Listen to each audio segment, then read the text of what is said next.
The laughter started before I even made it through the front door. I heard it from the driveway, that particular kind of laughter that isn't really about something funny. It's the kind that has a target. I recognized it immediately because I had heard versions of it my entire life at family dinners, at holiday gatherings, in the quiet moments after someone thought I'd already left the room. I set the parking brake on my truck, a 2009 Ford F-150 with rust along the wheel wells and a crack running through the lower corner of the windshield that I had been meaning to fix for 2 years. I sat there for a moment with the engine ticking as it cooled.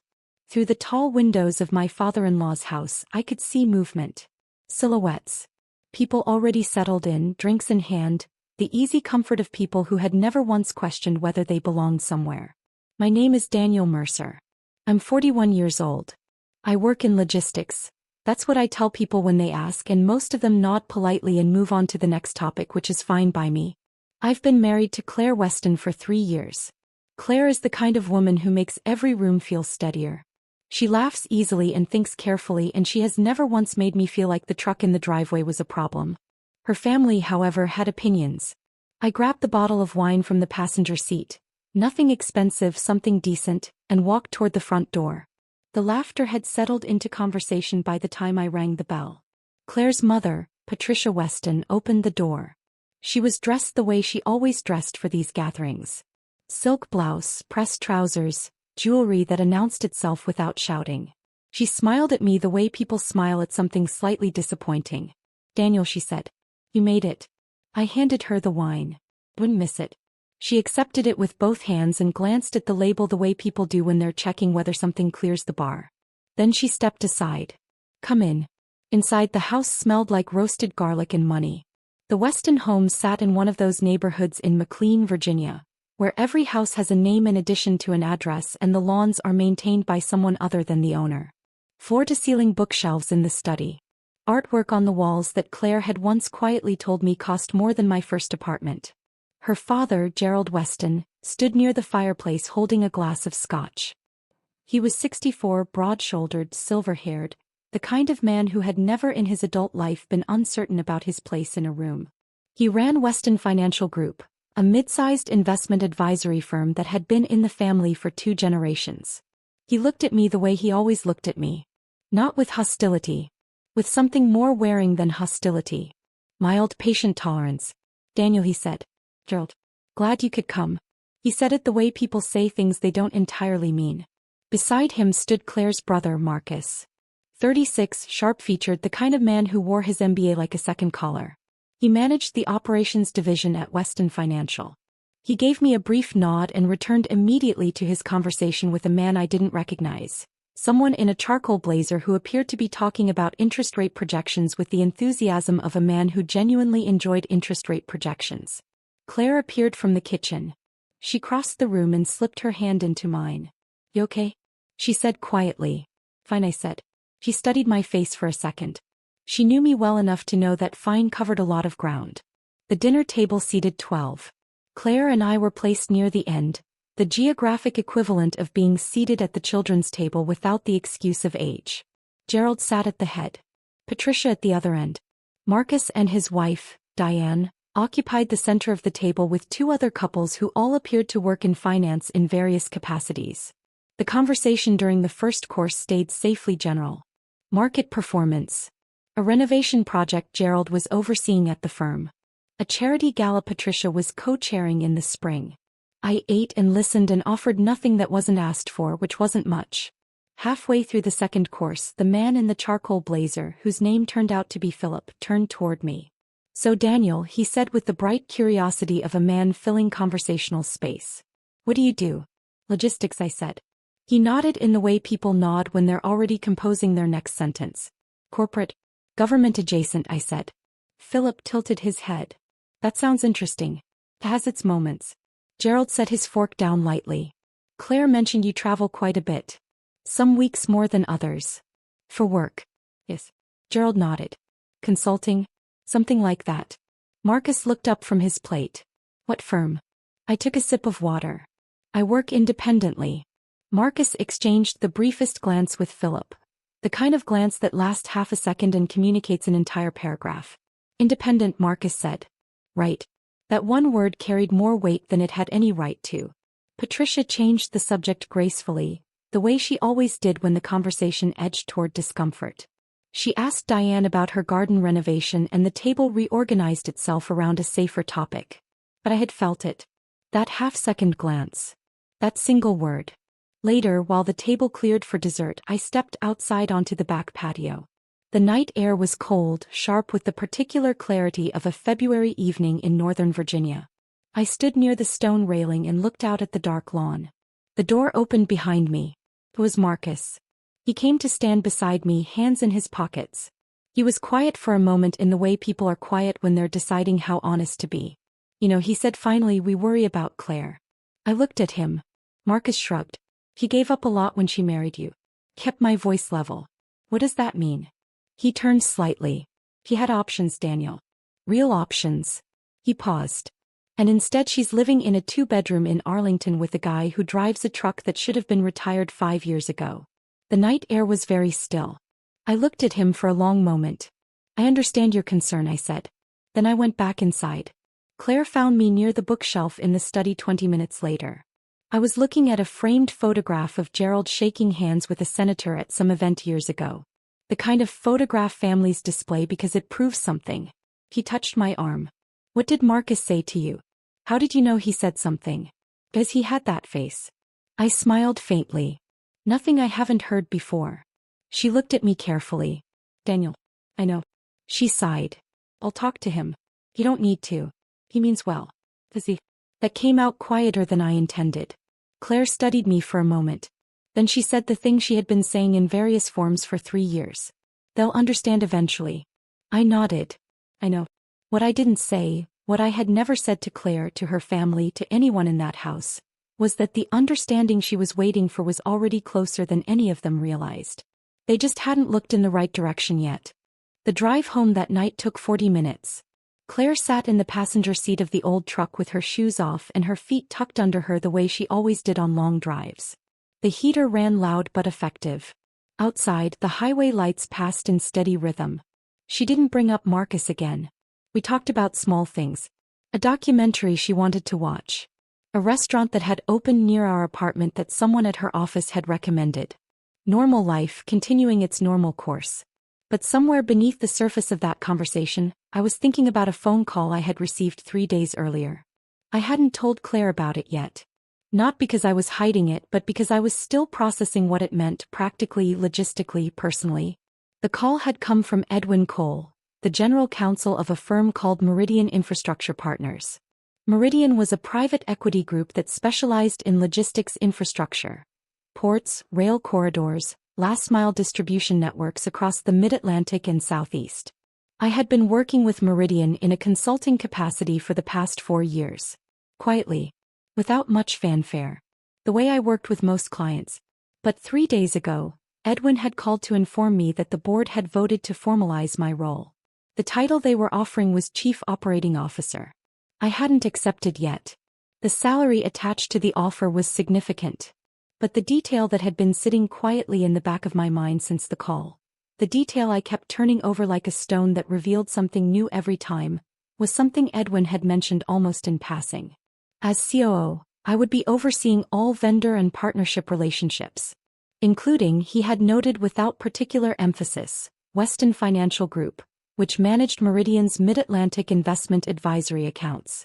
Gerald Weston's firm. My father-in-law. One of his company's largest institutional clients would now have me sitting at the operational head of the table. I hadn't said anything to Edwin about the family connection. I wasn't sure yet whether it was relevant. That was 3 days ago. And now I was driving home from a dinner where Marcus Weston had stood on a cold patio and told me, with genuine sincerity, that his sister had made a poor decision. I looked at the road ahead. I said nothing. Some things have their own timing. The following Monday, I drove into Washington and met Edwin Cole at the Meridian offices on K Street. 14th floor. Clean lines, glass walls, the quiet efficiency of a firm that moved large amounts of capital without making noise about it. Edwin was 58, precise, the kind of attorney who had spent 3 decades making sure large transactions happen without friction. He shook my hand and led me to a conference room that overlooked the Capitol dome in the middle distance. Yes, thank you. He poured 2 cups and set a folder on the table. Inside was the formal offer letter. I picked it up and read through it carefully the way I read everything.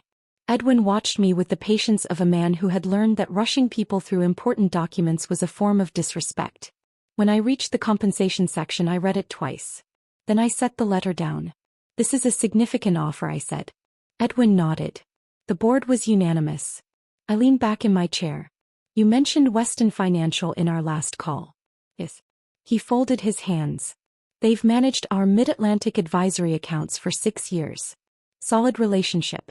Strong performance. I nodded. I should tell you something. He waited. Gerald Weston is my father-in-law. Edwin was quiet for a moment. He studied me without any visible reaction, which is the mark of a good attorney. Does that create a concern for you? I thought about that honestly. Not for the work, I said. But for full transparency, you should know. Edwin nodded slowly. I appreciate that. He picked up his pen. It doesn't change the board's position. The decision was made on your record. I looked at the letter again. The record Edwin was referring to was 4 years of consulting work that I had done for Meridian and 3 other firms in the infrastructure space. Work that had happened quietly behind non-disclosure agreements and project code names, because the clients I served preferred discretion and because I had learned long ago that the most effective work rarely announces itself. Before Meridian, I had spent 11 years in the United States Army as a logistics officer. 2 deployments, 1 to Afghanistan, 1 to Kuwait. After that, 3 years with a defense contracting firm that handled supply chain optimization for government clients.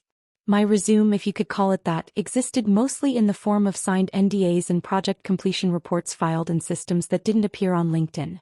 The apartment in Arlington was real. The truck with the cracked windshield was real.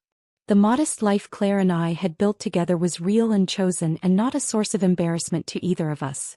But it existed alongside something else. Something that I had never felt the need to display in Gerald Weston's dining room or on Marcus Weston's patio on a cold February night. I signed the offer letter that afternoon. Edwin shook my hand. Welcome aboard, he said. Thank you. He walked me to the elevator.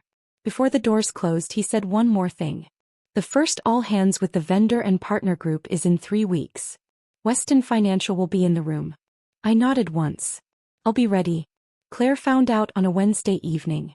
I made dinner. Nothing elaborate, pasta, a salad, the kind of meal that belongs to an ordinary night.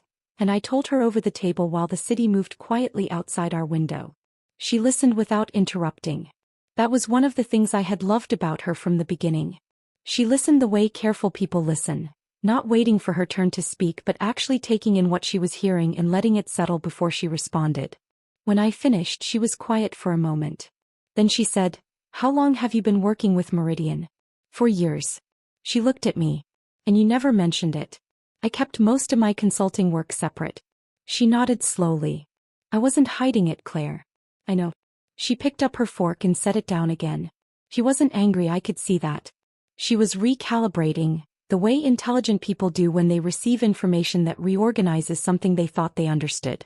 "What's the salary?" I told her. She looked up. "Daniel. It's a real number." She sat back in her chair. "And my father's firm." "Yes." She pressed her lips together. "Does he know?" "Not yet. Edwin knows about the family connection. But Gerald hasn't been informed of the new COO appointment yet. That announcement goes out next week." Claire looked at the window for a moment. Then back at me. "Why didn't you tell me?" I thought about how to answer that honestly. "Because I wanted you to marry me," I said. Not the resume. She looked at me for a long time. Then something changed in her expression. Something softened and sharpened at the same time. "You know that wouldn't have mattered to me. I know that now." 3 years had told me that with certainty. But when we met, I wasn't sure. And by the time I was sure, the quiet had become its own kind of habit. She reached across the table and put her hand over mine. "When does my father find out?" I said, "Next Thursday." She nodded. She was quiet for another moment. Then she said something that made me smile. "You know Marcus is going to be unbearable about this." "I know." He squeezed my hand. "Good," she said. The announcement went out on a Thursday morning. A press release, modest and professional, distributed through Meridian's standard communications channels. Daniel Mercer appointed Chief Operating Officer, Meridian Infrastructure Partners. 3 sentences. My background. The board's confidence. Nothing dramatic. I was at my desk in the Arlington apartment when my phone started moving.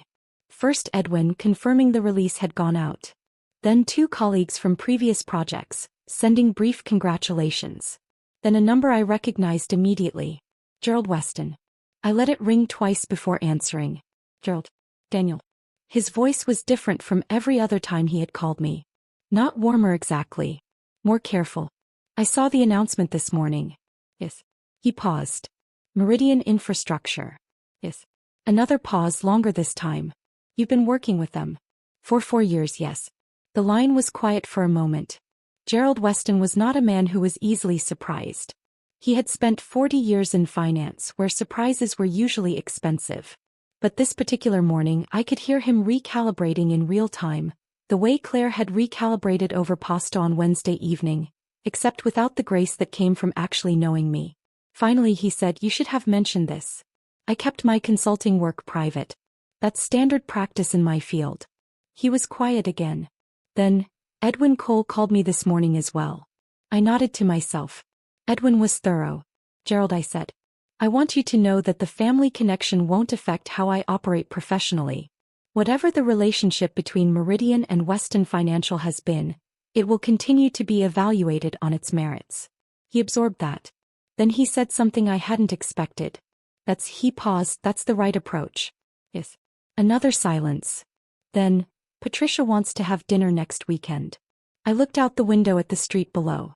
"I'd like that," I said. After we hung up, I sat for a moment in the quiet apartment. The truck was parked on the street outside, rust along the wheel wells, cracks still running through the lower corner of the windshield. I still hadn't fixed it. It still ran perfectly. Some things don't need to announce themselves to do their job. The dinner at the Weston house the following Saturday was different from every dinner before it. Not dramatically. Not with speeches or apologies or grand gestures. Just different in the way a room feels different when the underlying assumptions in it have shifted. Gerald met me at the door himself this time. He shook my hand with both of his, which he had never done before. Patricia had set the table with the good china, which she also had not done before, at least not for a dinner that included me. Marcus was present with Diane. He was quieter than usual. Not cold, not hostile. Just quieter in the careful way of someone who is reassessing something and isn't finished yet. During the first course, Gerald asked me about Meridian's infrastructure projects. Real questions, the kind he asked colleagues, not the polite filler questions he had aimed at me for 3 years. I answered them honestly and in detail. Across the table, Claire watched the conversation with an expression that I recognized. He was trying not to smile. Halfway through the meal, Marcus cleared his throat. He looked at me. "I want to say something," he said. The table went quiet. He set down his fork. "I said something to you at the last dinner. On the patio. Remember?" He nodded slowly. "That was out of line." I looked at him. "I appreciate that." He held my gaze. "I didn't know you." He paused. "That's on me." The table stayed quiet for a moment. Then Gerald said something that surprised me. "Marcus is right." He lifted his scotch glass slightly. "We made assumptions." He looked at me with the directness of a man who had built a career on reading situations accurately and was acknowledging that he had misread this one. "We were wrong." I nodded. "Thank you for saying that." Patricia reached over and touched Gerald's hand. Then she turned to me. "Claire has been very happy," she said quietly. That mattered more to me than anything else said at that table. Because at the end of it, the truck in the apartment and the consulting work and the title and the salary, none of that was the point. The point was the woman sitting beside me who had chosen me before any of it was visible. And the understanding that had finally arrived at that table 3 years late was welcome. But it wasn't what had made the life worth living. That part had already been there. 3 months later, I was sitting in a conference room on the 14th floor of the Meridian offices when Edwin Cole walked in with a small group of people from the partner firms. The Weston Financial delegation was led by Marcus. He had been appointed the primary relationship manager for the Meridian account 2 weeks after my appointment was announced. Gerald's decision. Marcus had called me the day he was assigned. It had been a brief call, professional, slightly awkward in the way new professional relationships sometimes are when they carry personal history. I had told him I was glad to be working with him. I had meant it. He walked into that conference room and took the seat across from me. He opened his folder. I opened mine. Two men at a table doing work, with the full weight of what had passed between them sitting quietly off to the side where it belonged. After the meeting we walked to the elevator together. Neither of us spoke for a moment. Then Marcus said, "That truck's still running?" I smiled. "Every morning." He nodded once. "Good truck." The elevator doors opened. We stepped in. And that was enough. A year after the appointment, I was at a conference in Baltimore when I ran into a man I hadn't seen in almost a decade. Former Army Logistics Division had done 2 tours in the same region I had. We had coffee in the hotel lobby and talked for an hour the way veterans talk, quickly and without needing to explain context. At some point he asked what I was doing now. "COO at an infrastructure firm," I said. He raised his eyebrows. "Quiet bearing," he said. "That's what we used to call guys like you in the Corps. The ones who never talked about what they were carrying." I hadn't heard that phrase in years. I thought about Gerald's dining room. The patio in February. The half-second glance. The single word. Independent. I thought about Claire's hand across the table on a Wednesday evening, her voice saying, "You know that wouldn't have mattered to me." I thought about a truck with a cracked windshield that still started every morning without complaint. "Quiet bearing," I said. "That's about right." He raised his coffee cup. "To the ones who carry it quietly." I raised mine. "And the ones who eventually see it." We drank. Outside the hotel windows, Baltimore moved through its ordinary Thursday afternoon, indifferent and continuing, the way life does when the important things have already been settled and what remains is simply the work of living them out. My name is Daniel Mercer. I work in logistics. And that has always been exactly enough. If this story reminded you of someone who carried more than anyone around them realized, share it with them. And if you enjoy stories about quiet strength, patience, and the kind of character that doesn't need an audience, come back. Because the best ones are always still being told.